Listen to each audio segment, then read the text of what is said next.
All I hear is talking, I don't sweat that. If they don't trust me either, I respect that. But she be down the ride, oh, I bet that. Ooh. Good morning, good afternoon, good evening. My name is J.H. How y'all doing, Postal family? Is everybody good? Is everybody cool? Everybody clean? Are you crisp? Are you feeling irie today? Let's talk. If you are a USPS employee or you work for the federal government, listen to me right now. Your job protection, the very thing that keeps management from firing you on a whim, are under attack. Congress just passed the H.R. 1, and while they took out the worst parts before it goes to Senate for the final vote, the bill still makes it easier to fire you, harder to fight back, and more expensive to retire. This is not politics. No. This is your pension, your family's future, and everything that you put into the post office is on the line. Now, I saw this because one of the people that are up top mentioned something this morning, and I was like, well, I didn't hear anything about that. And then when I looked into it, she said, yeah, well, go check out. It's on the NAPS, National Association of Postal Service Supervisors. Yeah, it's on their website. And I was like, I didn't hear nothing about this. First thing I did was call my postmaster buddy. He said he didn't hear anything about it. So the information that they posted in the bulletin from the National Association of Postal Supervisor outlines serious concerns for job protections and benefits of the postal and federal employees if the House passed the version H.R. 1 becomes the law. Here's what it means specifically in terms of employee job safety and protections from being fired. This is some new shit that I never heard of before. Let me get into it. So there raised in vote of 215 to 214, the House of Representatives passed the H.R. 1. It's a budget reconciliation bill, but buried inside were a bunch of anti-federal employee provisions, and they stripped out a few of the worst parts after pressures from groups like the NALC, APWU, and NAPS, but not all of them. So I'm going to break it down for you. So it still hits where your job protections and retirement benefits are concerned. Now, this is going to be a part 2 to this that I really want to incorporate into this, but it's just too much to give it one time. But just look for the next video after this one. All right. So they call the new employees that are going to be hired at-will employees. At-will, easy to fire if you're newly hired or promoted. That goes for people stepping into supervisor roles already, especially in a supervisory or EAS role. The bill could force you to become an at-will employee. What does that mean? It means that you could be fired for almost any reason, no reason at all, without due process. That is the language that they put in there. You lose the standard civil service protections that make sure your terminations are fair and based on cause, meaning one bad day, one bad boss, one wrong move, and they can fire you. Here's the kicker. They are offering you a choice. This is the shit that blew my mind. They're offering you a choice.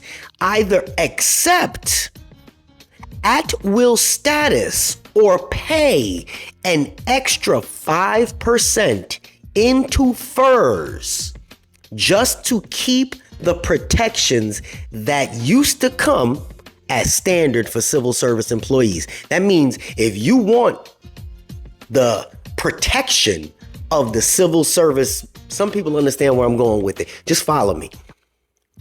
The protection, you have to pay an extra 5% into FERS. Now, you have a price tag. You want to be protected from wrongful termination? You have to pay. That's 5% more of your check going into retirement. And let's be real. A lot of the new people, a lot of people that's been there for 10 years or less are not making enough money to absorb that easily. The 5% isn't voluntary if you want job security. And for the people that are going into EAS or those trying to move up, good luck with getting promoted without being told you are at will now. I'm going to break this down a little bit more. They are coming for the retirement as well. The bill would eliminate the FERS Annuity Supplement. Supplement means that somewhere in between when you retire at 57 and 62, they give you money to supplement your income. Just a little bit of money. That's what you're kind of paying into. That bridge of money helps you retire before you're eligible for Social Security, which is typically at 62. They want to take that from underneath you. And let's not forget, they increased your FERS from 0.8% to 4.4% for employees hired before 2014. That's still on the table in future bills. You basically have to, you know how you can currently appeal a wrongful firing to the Merit Systems Protection Board, the MSPB. Some people have dealt with it. Some of you have never experienced it. The bill adds a user fee for that. That's right. You have to pay to fight for your own job. Think about that. And you'll get the fee refunded if you win. But what about the time and stress it takes to fight it? And suppose you can't afford to fight. They're counting on that because a lot of people don't make a lot of money. NAPS is currently, and the National Association of Postal Service, postal supervisors are pushing back. They work to strip out most of the outrageous attacks, like changing the FERS from 3, the high 3 to high 5. Some of you know what I'm talking about. If you don't, ask your supervisors or your coworkers that have been there a little while. And jacking up retirement contributions for long-time employees. NAPS is focused on the Senate, where the bill is heading. But I am not political. But if they cut some things out of it, I'm almost certain this is going to pass. You need to call your own senators, see how you can, deal with the fight. I'm going to break it down a little bit more. New employees will be hired at will, which makes it easier for Postal Service supervisors or management to fire them. An at-will employee means you can be fired at any time for any reason, for no reason at all, and you have no right to challenge unless it violates specific laws like discrimination. This eliminates the current civil service protections that require you just cause and due process for termination. The provision would especially impact new hired or promoted people that are within the USPS for EAS-level, non-bargain unit employees. If you're moving into the supervisory role, you could be forced to give up job security unless you want to pay extra into retirement. New hires would have to pay an extra 5% towards FERS, Federal Employee Retirement System, to keep civil service protection. That turns security into a pay-to-keep benefit. Either you choose at-will status with no job protection or pay more out of pocket to keep traditional federal job protections. Job protections are no longer standard. They become a premium benefit with a price tag. It sounds like they trying to weed out the union, because that's pretty much what we got the union there for, right? To bargain for us, and then people that are screwing up, they lose their jobs. Elimination of the FERS Annuity Supplement. The supplement bridges the gap between retirement of Social Security eligibility, eliminating its harm to retirement security for our future retirees. It's not directly related to firing. This weakens the overall benefit of a federal employee, which leads to higher turnover, which we already have, and difficult attracting new employees. The MSPB, fee for due process. If an employee wants to challenge a wrongful termination or disciplinary action through the merit system, they would have to pay a user fee up front. If the employee wins, the fee would be refunded. But who wants to even fight that if you got to pay to keep your job? Even if you're wrongfully fired, who really wants to try to come out of pocket to pay for their job? New employees lose civil service protections unless they pay more. Firing employees may become easier for management, especially supervisors.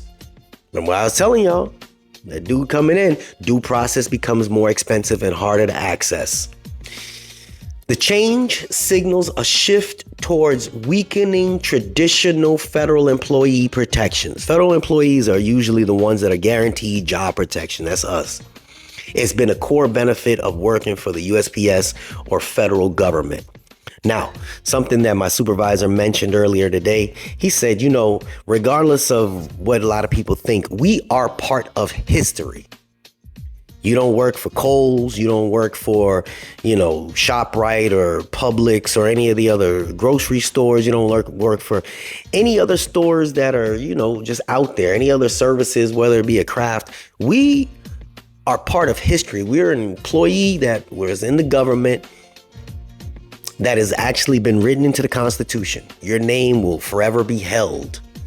Forever. When we're long gone, they will always be able to pull up every employee that worked for this organization because we are part of history, whichever direction history goes. Something to be proud of, something to be scared of as well, because, history is what history is. This is just something for you all to think about. Some people that watch are not active when it comes down to reaching out to their senators or their local Congress people or whatever. But regardless of what side of the aisle you fall on, you definitely want to try to find some protections, or at least fight for protections for yourself. There's a lot of other things that I'm hearing if you made it this far. I'm hearing about Amazon possibly going away forever. There's a lot of things, and I'm going to be talking about a couple more things in upcoming videos. Again, delivery of these messages are not easy. But again, when I heard that this morning, I said I had to share that because it is a big deal. It is a big deal.